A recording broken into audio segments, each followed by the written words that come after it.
Hello everyone, সবাই কেমন আছো? আশা করি সবাই খুব খুব ভালো আছো। এটা হলো 31st ভিডিও।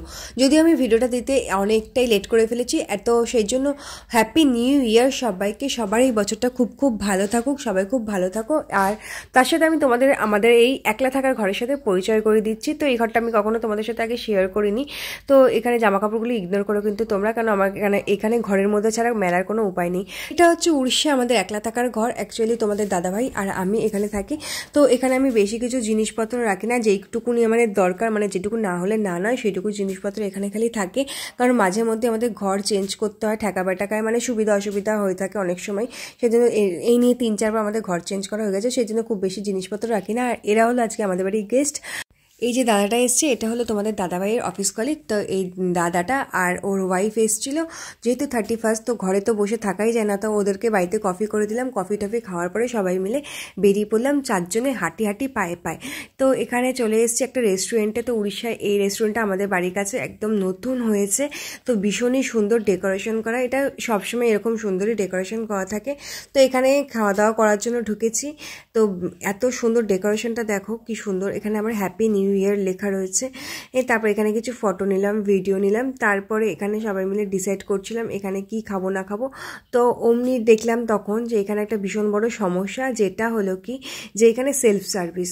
তো বারবার কি হচ্ছে, এখানে যা কিছু অর্ডার করা হচ্ছে, তো এখান থেকে বাইরে থেকে খাবার যেখানে বানানো হয় সেখান থেকে নিয়ে গিয়ে তারপর ভিতরে বসে খেতে হচ্ছে। এই যে সাইডে দেখেছো বাইরে, এখান থেকে নিয়ে যেতে হচ্ছে খাবার। তো খেতে বসার পরে যদি বারবার করে এটা ওটা যদি আবার নতুন কিছু অর্ডার করতে হয়, তারপর আবার বাইরে বসে নিয়ে যেতে খুব একটা ভালো লাগছিল না। সেই জন্য সেলফ সার্ভিসের জন্য ওখান থেকে আমরা বেরিয়ে পড়েছি। তারপর আসলাম আমরা এই রেস্টুরেন্টটাতে। এটাও ভীষণ ভীষণ সুন্দর, ভীষণ সুন্দরই ডেকোরেশন করা। আর সাইডে দেখো এখানে সুন্দর গাড়ি পার্ক করার জায়গা রয়েছে। তারপর আমরা ভিতর দিকে যাচ্ছিলাম। তো সাইডে এখানে সবাই কিছুক্ষণ ফটো তুললাম, ফটোগুলো ভিতর দিকে এসেছি। তো ভিতরে দেখো কত সুন্দর ডেকোরেশন করা। আর এই যে সাইডটায় রয়েছে ডিস্ক, এখানে গান বাজনা হচ্ছিল তো ডিস্কে। তারপরে রাইট সাইডে ছিল এটা, আর লেফট সাইডে ছিল হলো রেস্টুরেন্ট। তো রেস্টুরেন্টে ঢোকার সময় দেখো কত সুন্দর একটা গণেশ ঠাকুরের মূর্তি রয়েছে। ভীষণ ভীষণ ভীষণ সুন্দর একটা গণেশ ঠাকুরের মূর্তি। তো এখান থেকে হলো সিঁড়ি থেকে উঠে আবার যেতে হচ্ছিলো রেস্টুরেন্টে। তো আমরা তারপর ঝটাপট সিঁড়ি থেকে উঠে গেলাম, যেহেতু অনেকটা লেট হয়ে গেছে এইসব করতে করতে। আর এখানেও দেখো কত সুন্দর একটা ডেকোরেশন। এখানটা হলো কি বসার জায়গা ছিল, বসে টাইম স্পেন্ড করার জন্য। আর রাইট সাইডে ছিল হলো রেস্টুরেন্ট। তো এখানে আমরা যাচ্ছি রেস্টুরেন্টের দিকে। আর দেখো কত সুন্দর ডেকোরেশন করা, চারিদিকটা ভীষণ সুন্দর ডেকোরেশন করা। আর এটার কিন্তু 3rd ফ্লোরে আবার বিয়ে বাড়ি, অনুষ্ঠান বাড়ির জন্য ভাড়া দেওয়া হয়। আবার এখানে কিন্তু থাকার ব্যবস্থা রয়েছে, অ্যাজ এ হোটেল হিসেবে থাকার জায়গার ব্যবস্থাও কিন্তু এই হোটেলে রয়েছে। তারপর আমরা ভিতরে খাওয়ার জায়গায় ঢুকে গেলাম রেস্টুরেন্টে। এই ভিতরটাও ভীষণ সুন্দর, দেখো কত সুন্দর ডেকোরেশন করা, ভীষণই সুন্দর না। তারপর আমরা দেখলাম 4 জনের বসার সিট কোথায় আছে, সেখানটা বসে টুক করে বসে পড়লাম সেখানটা খুঁজে। যাই হোক, তারপর আমরা এখানে বসে ডিসাইড করলাম সবাই মিলে কি খাওয়া দাওয়া হবে। তারপর ডিসাইড করার পরে আমরা অর্ডার করলাম হলো স্টার্টারে আমরা অর্ডার করেছিলাম তন্দুরি মুরগা। তো তন্দুরি মুরগা আমাদের স্টার্টারে দিয়ে দিয়েছিল, আর সাথে ছিল স্যালাড, আর ছিল আমার ভীষণ ফেভারিট গ্রিন চাটনি। এটা কিন্তু আমার গ্রিন চাটনিটা ভীষণ ফেভারিট, আমি বাড়িতেও মাঝে মাঝে করে ফেলি।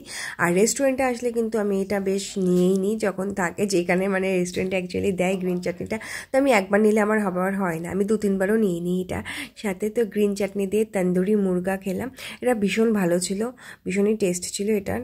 আর এখানে প্রত্যেকটা খাবারই, সত্যি কথা যে কটা অর্ডার করা হয়েছিল প্রত্যেকটা খাবারই কিন্তু ভীষণই সুন্দর ছিল, প্রতিটা খাবারই খুব ভালো ছিল।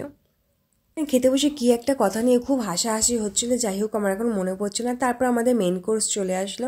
এখানে ছিল কুলচা, কড়াই চিকেন, আর ছিল মটন বিরিয়ানি।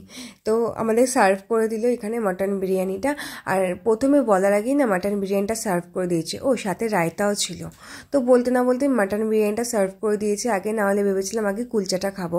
তারপর যেহেতু মটন বিরিয়ানিটা দিয়ে দিয়েছে, ভাবলাম তাহলে আগে এটা খাই। এটা খেতে খেতে আবার ভাবছি যে না, ওটা আবার ঠান্ডা হয়ে যাবে, কুলচাটা ঠান্ডা হয়ে গেলে ভালো লাগবে না, আবার ওটা খাই। তারপরে আবার কুলচাটা একটু খেলাম, খেয়ে দেখলাম যে না, এটার টেস্টটাও বেশ ভালোই। তারপরে ভাবলাম এটা ঠান্ডা হয়ে গেলে কিন্তু ভালো লাগবে না। যাই হোক, তারপর সবাইকে বললাম যে তাহলে আগে কুলচাটা খেয়ে নাও, তারপরে বিরিয়ানি খাই। তারপর আবার একটুখানি বিরিয়ানি খেলাম, বিরিয়ানি খেয়ে তারপর আবার কুলচাটাই খেয়েছি ফার্স্টে, চিকেন কড়াই চিকেন দিয়ে। তো আমার না এরকমই হয়, মানে ভাবি কি একবার এটা খাবো একবার ওটা খাবো, এটা একটু মানে একসাথে খাবার পড়ে গেলে আমি একটুখানি এটা একটুখানি ওটা এরকমভাবে খাই, মানে বুঝে উঠতে পারি না যে কোনটা আগে খাবো কোনটা পরে খাবো। তারপরে ভাবলাম না, এটা ঠান্ডা হয়ে যাচ্ছে, এটাই খেয়ে নিই। তো আগে কুলচাটা আর কড়াই চিকেনটা খেয়ে নিয়েছি, তারপর এখানে তোমাদের দাদাভাই আর ওরা সবাই খাচ্ছিল। 31st নাইটটা আমাদের এইভাবেই কাটলো। ভিডিওটা ভালো লাগলে লাইক, কমেন্ট, শেয়ার, সাবস্ক্রাইব, যারা ফেসবুক পেজ থেকে দেখছো ফলো করে দিও।